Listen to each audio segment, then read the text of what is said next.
ఆశీర్వాదంతో 1680 కోట్ల రూపాయల నిధులు తీసుకొచ్చి తాండూరును అభివృద్ధి చేసినాం.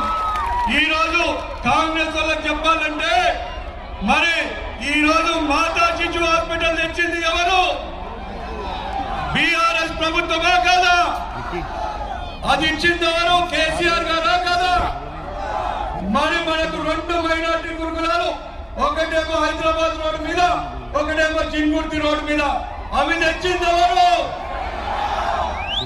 మరి అంతేకాకుండా ఇంటింటికి నల్ల కనెక్షన్ ఇచ్చింది ఎవరు? ఐటీఐ కాలేజీ తెచ్చింది ఎవరు? నర్సింగ్ కాలేజ్ ఇచ్చింది ఎవరు?